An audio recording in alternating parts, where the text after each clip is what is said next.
Assalamualaikum warahmatullahi wabarakatuh. Selamat siang kepada Bu Rani, Bu Nibras, dan juga teman-teman. Perkenalkan, kami dari kelompok 6 akan mempresentasikan materi pada pertemuan kali ini mengenai penelitian data arsip. Sebelumnya, perkenalkan kami dari kelompok 6 yang beranggotakan saya sendiri Ika Wulandari dengan NPM 20101040002. Kemudian ada Restu Argarijani dengan NPM 20101040003. Lalu ada Amalia Nesa Arlinda dengan NPM 20101040044. Lalu ada Nabilah Maulita dengan NPM 20101040075. Dan yang terakhir ada Maulana Iqbal Pradana dengan NPM 20101040091. Sebelum menuju ke materi, terdapat 5 pokok pembahasan yang akan kita bahas pada materi kali ini. Untuk pembahasan yang pertama terdapat cross section data atau data cross section. Yang kedua ada time series data atau data time series. Yang ketiga ada the validity trade-off in archival research atau validitas trade-off dalam penelitian arsip. Kemudian mengenai pembahasan yang keempat terdapat konten analisis atau analisis konten. Dan yang terakhir atau yang kelima terdapat critical analysis atau analisis kritis. Dalam sebuah penelitian terdapat 2 sumber data. Yang pertama adalah data primer. Data primer ini misalnya hasil penelitian asli yang diterbitkan pertama kali. Lalu sumber yang kedua adalah data sekunder. Data sekunder ini misalnya adalah informasi yang telah dikumpulkan atau dikerjakan ulang dalam database. Nah, Foster pada tahun 1986 ini mengidentifikasi sejumlah masalah terkait pengumpulan data dari sumber sekunder dalam bentuk studi cross-section dan time series. Yang selanjutnya adalah pembahasan mengenai cross-section data atau data penampang. Nah, terdapat beberapa karakteristik dalam data cross-section, yaitu yang pertama, data mungkin mengecualikan beberapa perusahaan saat ini. Alasannya karena tidak tersedianya data, misalnya seperti pada perusahaan anak di mana tidak ada syarat bagi mereka untuk melaporkan secara terpisah dari perusahaan induk. Lalu yang kedua, ada data mungkin mengecualikan perusahaan yang tidak bertahan.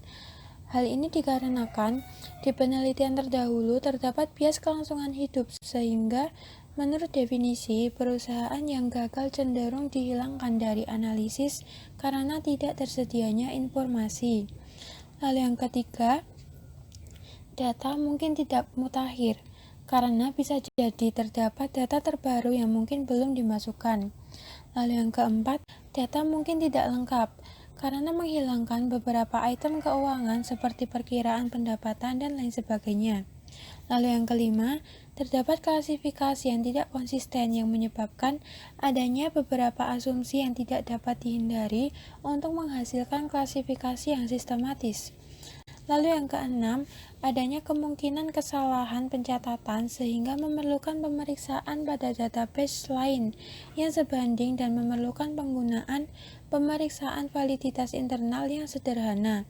Lalu yang ketujuh, sifat pengungkapan yang berkembang sepanjang waktu sehingga dapat mempersulit peneliti untuk meyakini bahwa sumber yang didapat adalah yang paling handal dan komprehensif. Pembahasan yang kedua adalah mengenai data time series, yaitu data deret waktu. Nah, perubahan struktural dalam time series ini mungkin terjadi di perusahaan atau industri membuat perbandingan antara periode waktu yang penuh dengan bahaya. Lalu yang kedua, perubahan pada metode akuntansi, terutama yang terkait dengan pilihan atau peralihan sukarela, dapat membuat angka keuangan dari periode yang berurutan sulit untuk direkonsiliasi. Lalu yang ketiga, masalah klasifikasi akuntansi dapat menyebabkan interpretasi perusahaan yang berbeda ditempatkan pada item tertentu, mungkin mengaburkan masalah komunikasi. Selanjutnya terkait time series data, itu sekalipun proyek penelitian yang dilakukan biasanya tidak disebut arsip, poin-poin dalam slide ke-7 itu berimplikasi pada penggunaan bahan dokumenter apapun yang akan digunakan untuk mendukung metode penelitian lain yang dibahas dalam bab-bab sebelumnya.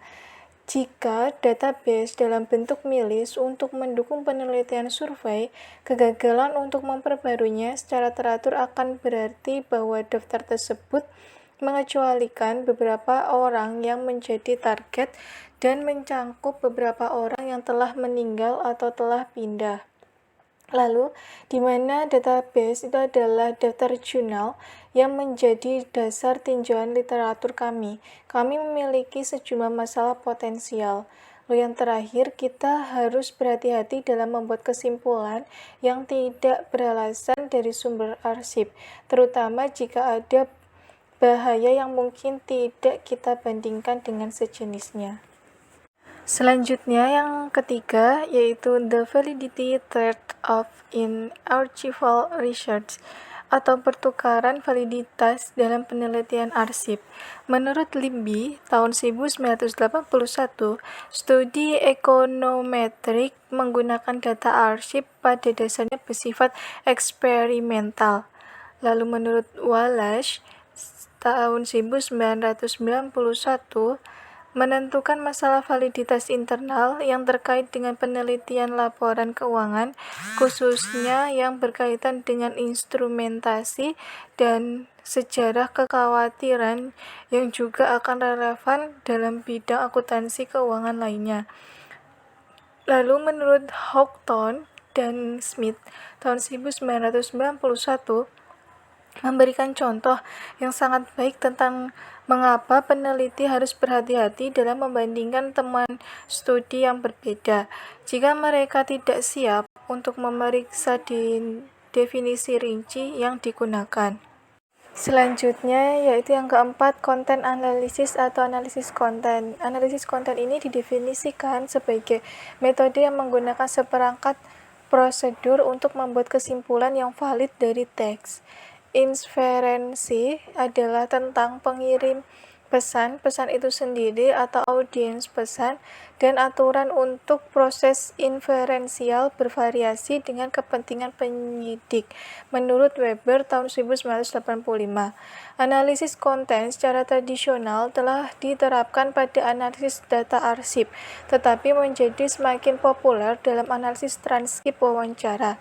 Biasanya metode kuantitatif telah diterapkan pada data arsip dan metode kualitatif untuk transkrip wawancara.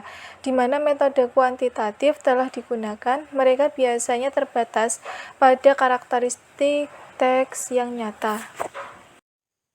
Berikutnya yaitu konten analisis. Dua pendekatan generik alternatif untuk analisis konten biasanya diambil di mana analisis kuantitatif dimaksudkan analisis berorientasi bentuk atau objektif yang melibatkan perhitungan kata-kata atau referensi konkret secara rutin, dan analisis berorientasi makna atau subjektif yang berfokus pada analisis tema-tema yang mendasari dalam teks-teks yang diteliti. Dalam literatur manajerial, Batman dan Weitz tahun 1983, Stowe et al. Tahun 1983, Salancik dan Meindl 1984, Clapham dan Squang 1991, dan Abrahamson dan Park 1994, semuanya mengadopsi pendekatan analisis konten untuk mengeksplorasi atribusi kausal yang dibuat oleh manajemen perusahaan dalam surat mereka kepada pemegang saham untuk menjelaskan perusahaan pertunjukan. Jones dan Shoemaker 1994 memberikan gambaran umum tentang studi analitik naratif akuntansi empiris. Isi kualitatif narasi ditransformasikan menjadi variabel kuantitatif untuk selanjutnya dianalisis dengan rumus sederhana, yaitu sebagai berikut. Variabel kata dengan rumus jumlah kejadian umum diper dengan jumlah total kata dalam narasi.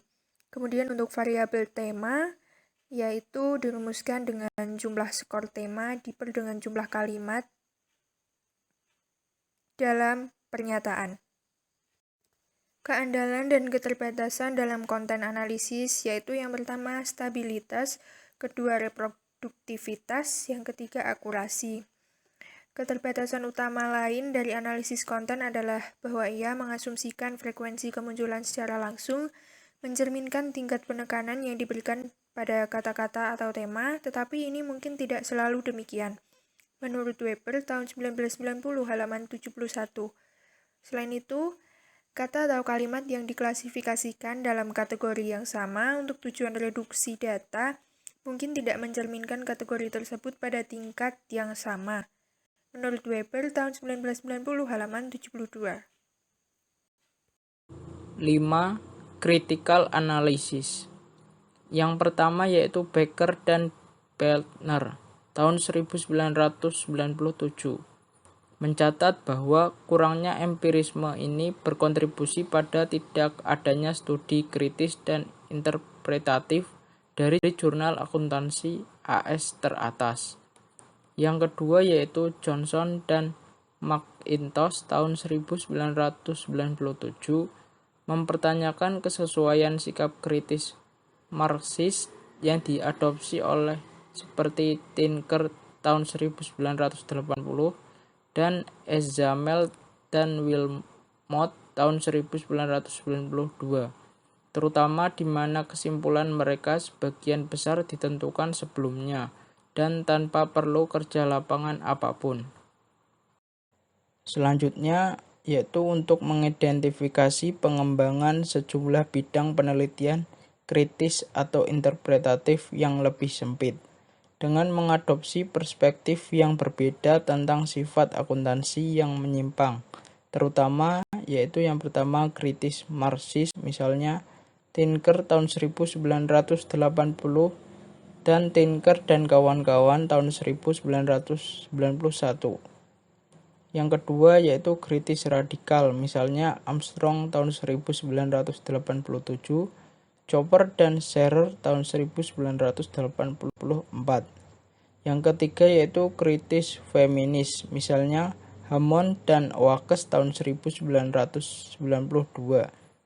Yang keempat yaitu interpretatif, misalnya Arrington dan Francis tahun 1989 dan Lehman tahun 1999. Yang kelima yaitu kritis interpretatif, misalnya Laughlin tahun 1987. Yang keenam yaitu feminis interpretatif, misalnya Broadbent tahun 1998 dan Gallhofer tahun 1998. Yang ketujuh yaitu radikal, misalnya Sika tahun 2001, Sika dan Wilmot tahun 1997. Yang kedelapan yaitu feminis radikal, misalnya Hammond tahun 1997. Demikian akhir dari presentasi kelompok kami. Terima kasih atas perhatiannya. Kurang lebihnya mohon maaf. Wassalamualaikum warahmatullahi wabarakatuh.